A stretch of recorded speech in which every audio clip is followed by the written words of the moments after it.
On this episode of Chicago Beer Pass, Nick and I are blending some Goose Island in Phase 3 I'm a Bird to see what the proper blend is, strawberry and coconut. And then we're coming at you with BeerAdvocate's top 250 beers in the last 15 years. All that and more on this episode. Here we are, hitting up events, drinking our way through Chicago beer, and trying not to miss a thing. Yeah, because, got a cork popped out, boom, it flies like fucking 10 feet. We're like, yeah, let's do it. You know, all you have to do is add some fruit, stir it up, and ride that milk-shaped wave. Whenever I see him, I gotta take a photo with the most decorated brewer in Chicago, Jonathan Cutler. It'll be like the stuff you hear. Every time you go to Floyd's, all the music sounds like this. Raw, raw, raw. Sometimes you want a small beer, but really, you want a big beer.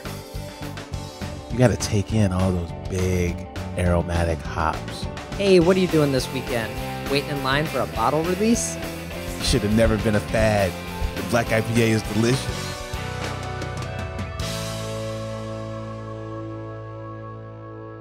Hey, and welcome to Chicago Beer Pass. I'm Brad Chmielewski. Brad, what's up, man? I'm Nik White. And Nick and I are sipping on some Around the Bend. We did a YouTube video before we did the episode, so be sure to check out the YouTube channel if you're not checking those out, because we got beer reviews, I don't know, a lot of them. Yeah, we try to keep it short and sweet. And then, Brad finds these beers that, I don't know what his game plan is, but he usually finds beers. And I'm like, oh, shit. I had no clue this thing existed, but let's drink it. There's so much stuff. We had to start basically a second podcast just for that. So I'm into it, though. Yeah, the Around the Bend one was fun, too, man. It get overlooked. They make good beer. All they do is make good beer, and it gets lost in the shuffle, I would say. But they always deliver. I don't ever have a problem with them. And we needed some sort of backbone for what we're about to drink, which we could have drank. I think there's still some High Life hanging around the office studio here, but we have maybe a nice lager would have been good. But I think this haze is hitting the spot right now. 6.5. Yeah.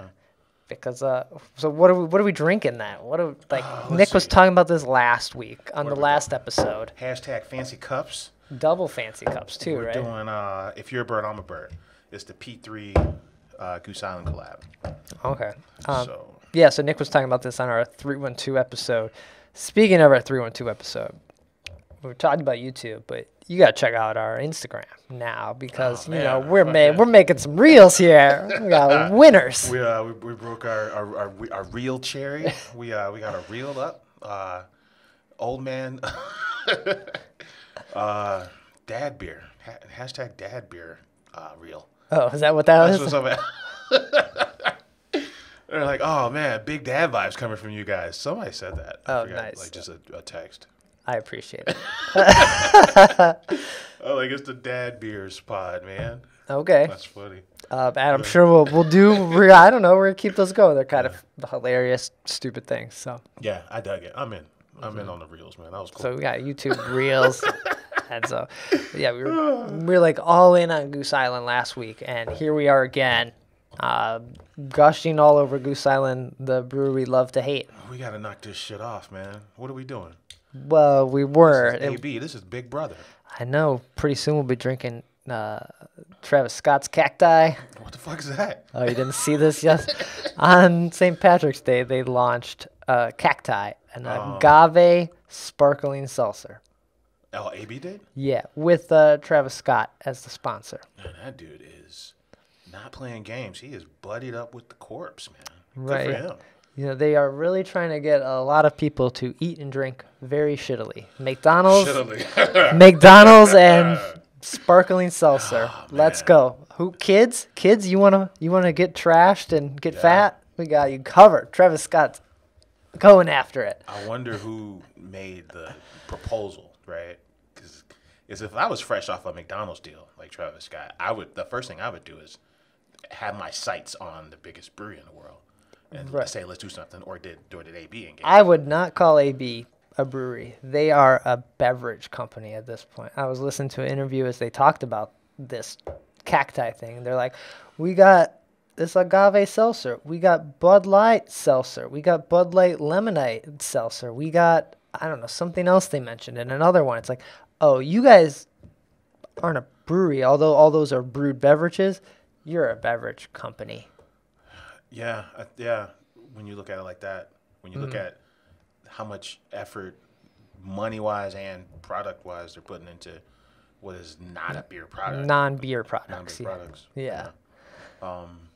Yeah, they're expanding that line. Because there was just one seltzer at one point. Now it's not. Now there's more, it sounds like. Right. Why there's a agave seltzer? I don't. They're not going to let White Claw have all the fun, truly. Nah, they're not letting them have all the fun. I don't think anyone's taking down White Claw.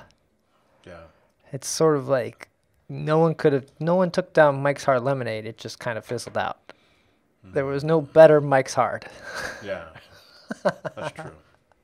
But yeah, so Goose Island is an AB brewery who actually brews beer and not just seltzers. They employ real Chicagoans, and they make beers that you can only buy at their Chicago facility. Make beers you can drink by. Did you find a lemon? Did you find a gigantic lemon over the break? No. Over the week? No, I didn't. Neither did I. No. Okay. I ran by the brewery the day they were giving them out, and it was like kind of a madhouse there. So, would you keep the lemon or the bike? Probably the bike. I think the lemon would be hilarious to have. Keep the lemon for like a day. But well, then I want that. The fact that you're like, I got this giant lemon in the corner of my house. No bad. I can't do anything with it. It doesn't even have lemon juice in it. Yeah. Right. Yeah. All right, we gotta get to. Goose. I know we're off the rails here with this Goose shit. They somehow, well, these are two of the more well-known stout producers, well-respected stout producers in Chicagoland. Okay. Right, Goose and Phase 3. A little bit of an odd couple, right? Oldest brewery in town, and one of the newer breweries, only 3 years old. The only beer that was tapped at Fulton that wasn't a Goose or a family beer was Phase 3 beer when they first launched. Okay. So that was the first time I saw this love affair. It had to be at the pregame to Bug a couple years ago. Oh, okay. Yeah, and we're just like all just kind of blown away. So these two beers, they're supposed to be possibly mixed together or blended to make its own beer, but they are two different beers, right? Yeah, I think they agreed that it should be a chocolate stout. Right. So the Phase 3, it says an imperial stout brewed with panela. What? Panela. I think that's Panela? Mexican dessert sugar. Okay. That's the same. Cocoa nibs and coconut. And then the Goose one is imperial stout brewed with panela, cocoa nibs, and natural strawberry. So we got coconut and strawberry. Yeah. Right? Okay. Yeah. What do we... You probably want to start coconut, right? I don't know. It's up to you. It's your call. Nick wants to start coconut. I mean, we can start coconut. That's fine. I don't care. I'm more on that strawberry game, but... Yeah, strawberry. I think the mixed 2-packs sold at Goose first, and then the next day they sold at Phase 3 online. Probably we'll just do a little bit because we got to get to the other one. And they sold pretty quick. The mixed 2-packs sold, I'd say, in 25 seconds. They were saying. Okay. The mixed one, and then they sold their own, which stayed online for about a week. Probably because Goose made so much of it because they can make a small run. They can't make small. We only make a lot. So theirs was up for a minute, and then Phase 3 did the same thing. Sold some mixed ones and then sold their own. These glasses are kind of hard to drink out. My beak leans on the glass. Mm-hmm. It's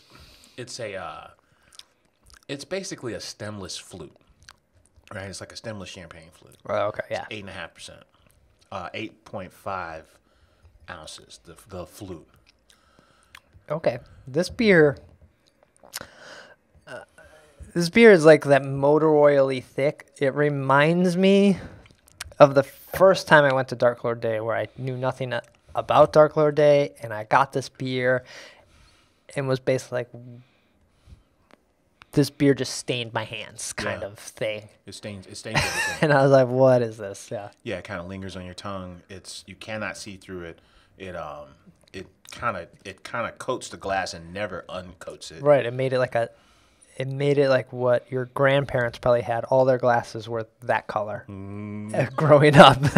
It was either because they smoked in the house or all glasses had like that smoky yellow orange hue. Very viscous. Yeah. This phase 3, even on the can, the way it sits on the can, just very dark motor oil. The coconut, I kind of get a little, but not like a lot. I don't get a ton of it either. I wonder if we didn't pour enough, or did we let it warm up? Okay. And then I got a roasty bitterness. I got like a bitter chocolate more than anything. the Goose one, we just opened that one. It almost looks a little bit of a, I know this is crazy, but like a little darker of a hue. Like Let me get in there a little bit more, Brad. the Just to phase make sure I'm the getting it. phase 3 one had a little bit of like that rubiness going, but for some reason the Goose one looks, I don't know, just slightly a hint darker or thicker even. Yeah. Now Goose doesn't really. I do get strawberry on this. I get kind of right away. More so. Yeah. Okay. The Goose one. Now, the Phase 3 guys, even back when they were doing, Graham, Schomburger, Moore, they always released unbarrel aged stouts, right? And in fact, Curvature at Phase 3 is non-barrel aged. With Goose, on the other hand, they don't really get into the non-barrel aged stout release game too often, right? Okay. I want to say Big John, right? That was the dry hop. The rumor is it's the dry hop version of BCS. Right. But what did they release? But Night Stalker wasn't barrel aged, right? Oh yeah, Night Stalker. I think maybe that was the dry hop one. Yeah, but that wasn't true. Okay. That was a fake rumor. Fake rumor. So we got Night Stalker and Big John are confirmed unbarrel aged releases from Goose. Mm-hmm. And these are this had to be like 10 years ago. Both of these beers, right? The strawberry is very strong in the Goose one, but this is a super cool concept. I feel like the only other brewery I've seen doing this blending thing, or we're gonna blend them here in a minute, is that like colors. Yeah, which he's like, what is he, a home brewer? And you can like take a mixed 4-pack of his for a spin. Right, they're little cans. The little buddy cans. He got the last of the little buddy cans. I guess we should have ordered some of those. Yeah, little buddy's now Big Buddy. It's not the same as Big Buddy, by the way. Oh, are they big buddies? It's Big Buddy. Oh, It's just I haven't seen the big cans. with the little buddy label size on it. It should be little buddy all grown up. So that's Something. that's what I just said Big Buddy. I'm like, it's not the same. little buddy all grown up. But yeah, you're encouraged to mix those cans. I know what you're talking about. Yeah. You've probably seen them if you're on Beer Instagram. You've probably seen people posting. If you're even part of Beer IG, Come on. So I feel like this is a great concept though to get people to get beers from other breweries. The collaboration thing I think is still going to be strong this year because everyone needs to cross promote with each other to move traffic around. a rising tide floats all ships, man. Right. First time I heard that statement was Bobby the Booch. No. I have no idea what the fuck he was saying, but that's what he said. That's what he said. Yeah. It's true though. All right. Yeah. Reminds us to try Goose outside of BCS season. And you know what? Give Goose a chance at doing something stout-wise, right?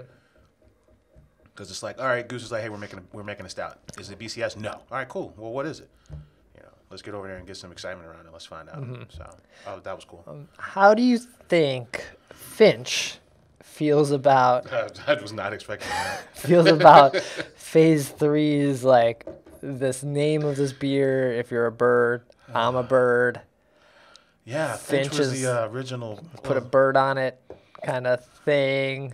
They were the crew that, although a goose is a bird, Finch embraced the bird motif. The Portlandia bird. More than anyone else. They were all in on the bird thing.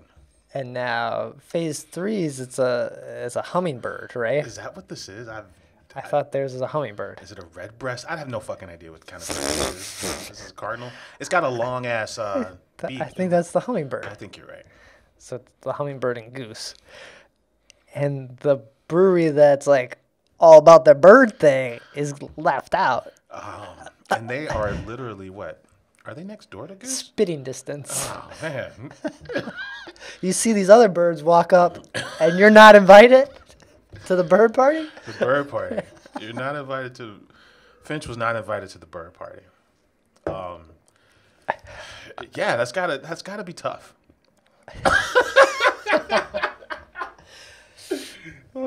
I just feel like the name of the beer has to sting a little for them. They could have done this at the Perch. They could have done a three-way. Yeah. They could have done a three-way. Yeah. And they didn't. And they could have done the vanilla strawberry chocolate. they could have done the Neapolitan three-way and included their next-door neighbors at Finch, and they did not. God, Brad, you are horrible, man. But it's true though. It's also true. I didn't put that in. I didn't tie that together. It's also true. Right. Okay, so we need to blend this now, right? Yeah. That's kind of like the final step of this. Are we blending in this glass? Are we blending to the second fancy glass? It is up to you. These have limitations. They're cute. We can keep going with this glass. I'm gonna go strawberry on the bottom. I don't know. I don't know what the rules are here. Speaking of strawberry, one of my favorite beers from Goose was I think I have a little more coconut, right? my very first time at Goose. We did the tour and we had Neapolitan BCS. Okay. On just from a little pony keg. And I'm just like, I have no idea what's happening right now, but this is it. This is where it's at right here. That was our very first private tour at Goose. That's the only time. That's the end of my story. That's the only time I've had anything with strawberry. With strawberry was Neapolitan BCS. The blend of this, it doesn't hurt either one. It mellows out that strawberry a lot. I don't think it makes a better beer. It makes a third beer. Yeah. Are we? Yeah. Are they greater? Is the mix greater than the sum of its parts? Yeah, and no. Right. First reaction is no, it's not. Mm-hmm. I enjoy maybe when it warms up, the coconut comes out more, but out the can, that fucking strawberry pops, which I'm actually kind of into it. I'm into the strawberry, actually. The blend mellows out the strawberry a lot, which if you're not down with that strawberry flavor, then the blend's the way to go. I think the fun part about this is if you get a 4-pack or a 2-pack or a single pack, you like one or the other, you blend it, you get to make a beer maybe you like more. You're like, I like 3 parts coconut and 1 part strawberry. Yeah, and I imagine that's what brewers are doing. Well, obviously that's what brewers are doing. Yeah. Reminded me of, they on Tap Deck at Goose, there was Dave Totes, right? Everybody knows Dave Totes. Mm-hmm. He would always say, they got to bring back Nut Brown because around the brewery all they do is 3 parts Nut Brown, 1 part Bourbon County. Okay. Right? And that's how because in the summer you can't just do 12 ounces of Bourbon County. You got to cruise with it. So we blend it with Nut Brown. Okay. Right? So, this whole idea of blending is like you said, super fucking fun. And it's a new way and it's a way to kind of celebrate Chicagoland breweries too. The oldest game in town with one of the newer kids in town, making stouts that are universally loved around these parts.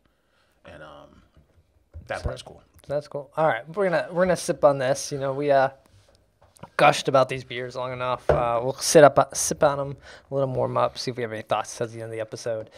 But what else? What else happened this week? It snowed, and it was St. Patrick's Day, and now it's nice again.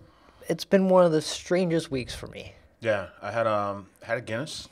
Okay. I forget that Guinness has 20 different versions of that beer, and that's why it's so popular worldwide because they make different versions for strawberry Guinness. There's a strawberry Guinness. I don't know if there's a strawberry one. There's a coconut Guinness. But I think there's like a Dublin porter and an Antwerp porter, and different degrees of roastiness versus sweetness. Yeah, there's the extra foreign stout. Yeah, some are 4%, some are 8%. I think there's like just the lager version too, right? Where it's just where it's like more of an amber. Doesn't Guinness have like an amber? Yeah. It might be the one brewed here in the U.S., but yeah.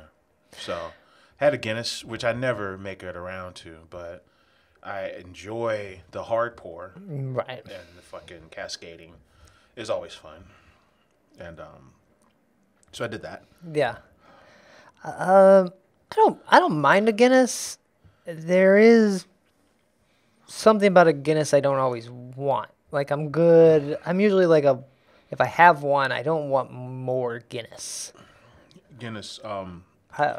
That's me. I don't. Guinness is great with food. Yeah. And the nitro looks great in that Guinness cup. But yeah, like to your point, when we went to Guinness, I think after the very first Guinness to greet you at a bar, after every other bar after that, everyone's looking, what's up with the Irish whiskey? Yeah. It's just very filling. Guinness is just very filling. And it's not I don't know, it is a session porter. It's like 4.5%, right? But it's not necessarily something I just want to keep pounding. I think it's that the nitro gassiness of it makes you fuller than you actually are. Like you feel much more full. And I don't know if it's a rewarding feeling. No, but I'm not rewarded. I drank all this Guinness and I don't feel it. Because you can drink a can of this bird beer. I'm happier. Instantly, I'm happier. Right, and you're drunk. You're full in like a dessert full. Yeah. But the Guinness leaves you full in like I don't know. It's like a satisfied fill. Like you had your drink, and it's like meant to be like that's it. Fill you up, move on. Yeah. So, but I don't know. There's nothing. It's an amazing beer, and kudos to them. Like I have no there's no shade here. No, yeah. I just I'm like good with one. No, same. Yeah, even around the circuit, I'm more excited about learning about the ones that I can't get, and they know that too. That's why you can't get them, but they need to not fuck around and have like a mix of all of them. Yeah, because the labels are cool, and then you can, run through this little bit of history. It was like the one time that West Vleteren sold, and Beer Adam sold me a brick of West Vleteren. Yeah. To the first time to the United States. Like, just sell them. Guinness needs to do something like that. One time drop, all the fucking, or a mix 6 of all these different ones. The classic Guinnesses. Yeah. I'd like to see that. Guinness I? Guinness yeah. E? Guinness. Sales. So, but, yeah.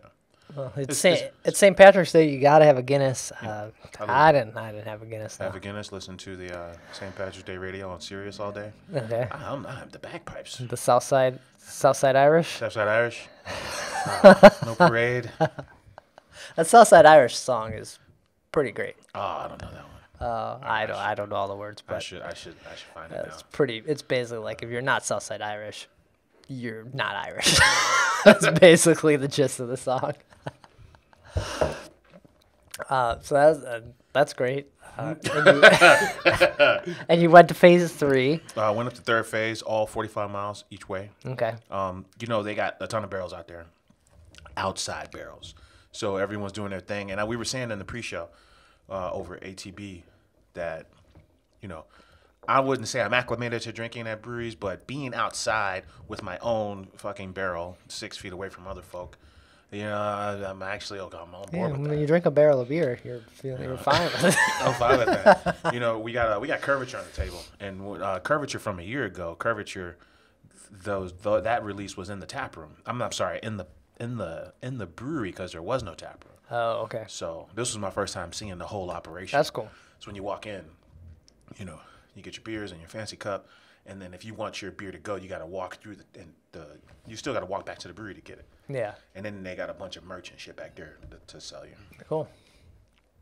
Nice. Shout out to Hardcore Craft Beer. I ran into him up there. Oh, nice. And he's been going strong on Instagram. Oh, dude, they get after it. I had to ask him. I'm like, he would be a good person to ask. I'm like, are we, if you drink every day, are we alcoholics or not? He's like, are you running from something, Nick? I'm like, I don't think so. He's like, well, drinking every day and getting one on every day and getting hammered every day, those different things. If you're getting hammered every day, then maybe you're an alcoholic. If you're having a couple beers every day and you're getting hammered maybe like once or twice a week, then maybe you're not an alcoholic. Still inconclusive, but at least... Sounds like what an alcoholic might say. I'm not. I know people that get way more drunk than me.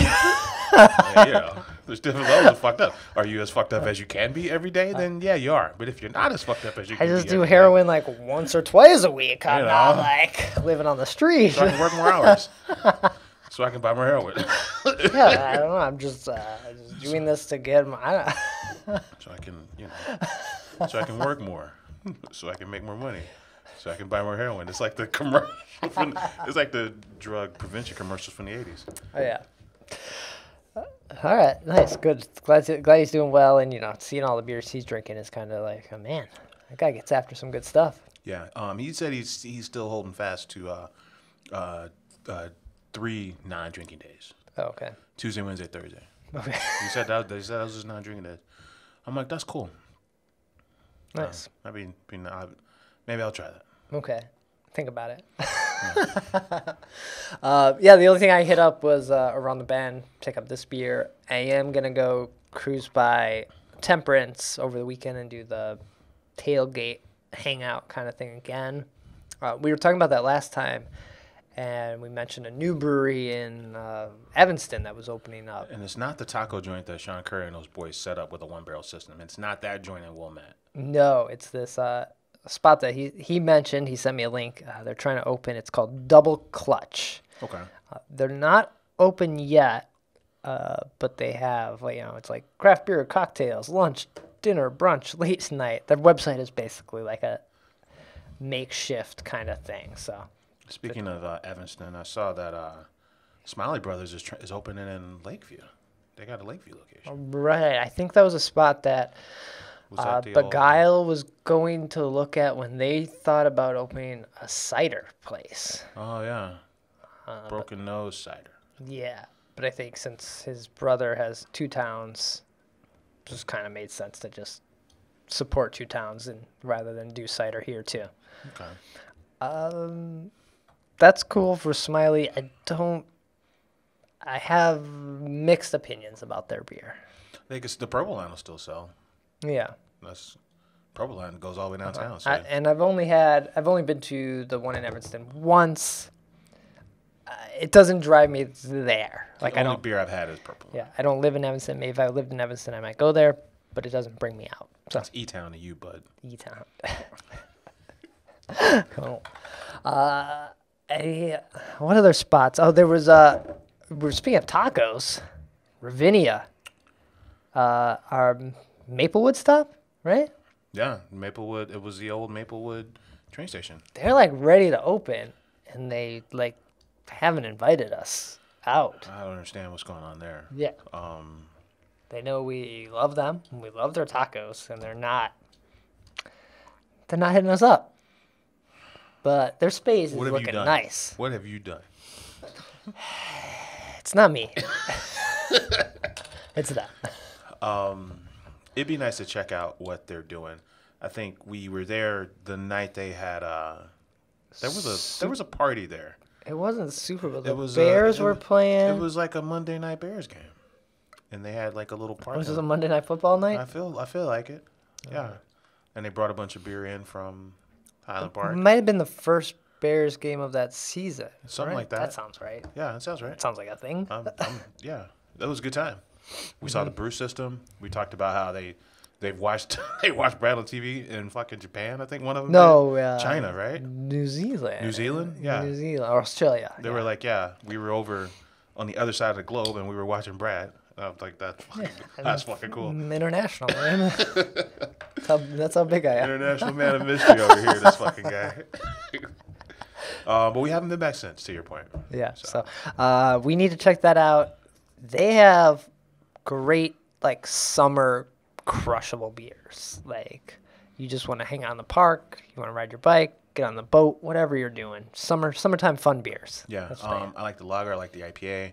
I want to say they got a Belgian called Drunk Rooster. I think I got down on Saison. Yeah. Yeah. So, I mean, I like their stuff. They seem pretty chill. I had a good time with them. Yeah. So. Definitely. Cool. And then you had a list of the best beers in the world or something, right? Or something. Yeah, man. Old school, man. BeerAdvocate. Remember them? Who are they? How active do you think? Is that site still super active? That's a good question. I think, all right, so I got these goose beers off this Ozonar app, right? And Ozonar parent company is like Glass Ceiling, I think it's called. I think that's what it's called. Okay. Oh, but anyway, Glass Ceiling, or whatever it's called, the parent company owns Untapped, Ozonar, and BeerAdvocate. Okay. I'm sure it pops up when you search for beers most of the time. So Yeah, and I think one of the original forums of beer that probably turned into a magazine and a festival, I'm guessing, was BeerAdvocate. So BeerAdvocate sent out an email. It's called the Beers of Fame list. So it's the top 250 rated beers of all time at BeerAdvocate. and we're not gonna go over all 250. Nah, of the last 15 years. These are beers that are still being produced that have been on their list and been rated all over the last 15 years. Okay. Yeah. So it would make sense to just do the Chicagoland ones. How's that sound? Yeah. Okay. Let me know where they rank. I feel like we're doing Chicagoland, but I'm sure like a Three Floyds beer rates up there. Funny you say that because there's only 2 Chicagoland brews on the whole fucking list. Goose Island Bourbon County Stout's number 5. 5 beers forever time. Number 5. Okay. Number 5 is Goose Island Bourbon County Stout. All the other beers from Chicagoland, all 250, are fucking Three Floyds beers. So we'll name, this is a Three Floyds list I'm about to read you. 250, let's start. That's bullshit because Daisy Cutter should have made that list, right? Yeah. Like, And we'll go over the criteria again. I don't know if there is a criteria. Number 1 was Heady Topper, right? These are the top, these are the best beers on the planet, the top rated beers since they were added to BeerAdvocate as of March 2004 until now. okay, man. Okay, I still believe Daisy Cutter should fall on that list. Yeah. It's this list is something. All right, what are the Floyd's beer? All right, number 223, Alpha Claus. I actually like Alpha Claus. That was the precursor to the Black IPA. Okay. I like Alpha Claus. Let's see, 209, Moloko. What is that? Their milk stout. Milk stout. Okay, Moloko it's fun beer. I haven't had it in years, but Same. Oh, sorry. 125, Gumball Head. okay. That's fair. I think Gumball Head Gumball Head. It was a moment. I think that I don't know. People chase that. That was like the first, I don't know, non-whale kind of beer, non-limited release beer. People like chased, right? Okay. No, that's true. What Brad said. 110, Behemoth. Huh. Behemoth, man. He was good, but I don't know if it deserves a spot. I'll tell you something about barley wine, man. Barley wine is life, Brad. Okay. Number 93, Alpha King, the flagship. Okay. That's a statue outside the building. Yeah. All right. Yeah, I think the sales kind of rotated between the top 2 spots over a calendar year were always 1 and 2, Gumball Head and Alpha King, and they would rotate. And then Zombie Dust probably crushed both of those after a while. After a while, yeah. Number 31, Dreadnought. I always credit Dreadnought as being one of the beers that really got me into beer. Yeah, but is Dreadnought better than I don't know where Two Hearted is on this list? Yeah, where's Two Hearted? Number 38 is Raspberry Tart from New Glarus. Oh. Number 35 is Wisconsin Belgian Red from New Glarus. Okay. Those are fun beer. They're like, those are beers you want a taste of. Like, they are so sweet. Yeah. And number 5, Bourbon County Stout. Okay, so Zombie doesn't even make it. I think Daisy Cutter deserves a spot on there. I think it put Half Acre on the map. I think it solidified Chicago beer as like something to have to get. Although, Bourbon County's on there, but Goose was kind of in its own boat there. Yeah, and then, to be fair, the entire top 10 is all either Cantillon, Russian River, or really just Cantillon, Russian River, and a ton of Founder stuff, the old school Founder stuff. I think one of my favorite Lifetime stories, I think, was ever going to be riding scooters to Cantillon. Yeah. When I'm jealous of this story, yeah. that Maeve and I we got on basically the scooters on the side of the street and rode them to Cantillon, and then couldn't figure out how to get inside. And then we got inside and we're like, all right. It was like a bunch of people, a lot of like Asian tourists just loading up bags and bags of their beer. It's still the one beer where you're like, so Lou Pepe is number 8, and Lou Pepe Framboise is number 10, and Saint Lamvinius is number 12. They're probably, if we did a post on like IG or something, the Creek Lambic is number 40. If we did a list of all these, if we broke down this list, I would say Cantillon and Russia River are on that list the most out of the 250. And the other one you said, Heady Topper is number 1. Heady Topper's number 1. The fact that Ken and I did that on the Hopcast, and then we took Heady Topper to go, and we were just drinking it, walking down the street to go to Arame on Chicago Avenue. So we're literally just drinking Heady Topper as a to-go beer to go get sushi. There are very few things. There are very few things that are better than fresh Heady Topper. I will agree with that. And that was at the point where we never had a hazy beer. We didn't understand why they were like, drink this in the can, not out of the glass, because it looked disgusting. Yeah. But it tasted great. Yeah. And we were literally just drinking the number 1 beer in the world. And that's walking down the street of Chicago. That's the only beer they make, right? When you look at No, they make some other ones, and they're good. They make good beers. Should we run through the top 5? All right, give it. All right, number 5, Bourbon County Stout. Number 4, Fu Fun from Cantillon. Number 3, Pliny the Elder. Number 2, Pliny the Younger. Number 1, Heady Topper. Okay. Yeah. So. Nice. Highest rated beers of all time from BeerAdvocate for the last 15 years that are still being produced. Okay. Yeah. So that's a fun list. That was a nice little walk down memory lane. Yeah.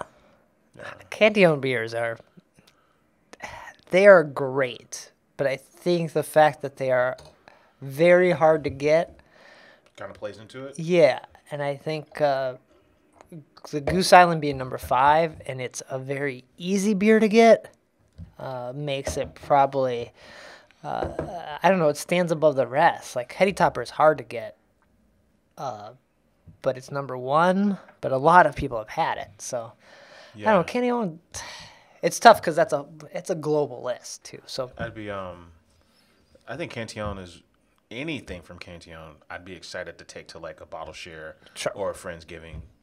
More than in almost any other beer. If we all said, if the world was open and we said, hey, we're having a bottle share, what are you bringing? I'm like, sure, I'm going to try to find me a Cantillon to bring. If you had it. If I had it. Yeah. Yeah. You wouldn't show up with your Guinness. But look at this widget. It makes it a nitro experience in the can, man. See, look, you hear that? That's science right there.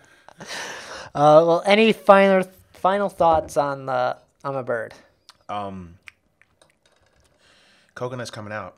Okay. Coconut's coming out more, and I tell you, I had them on draft, and I went to phase 3, and all I got on draft was roast initially, like roast and like bitter chocolate on the Goose one.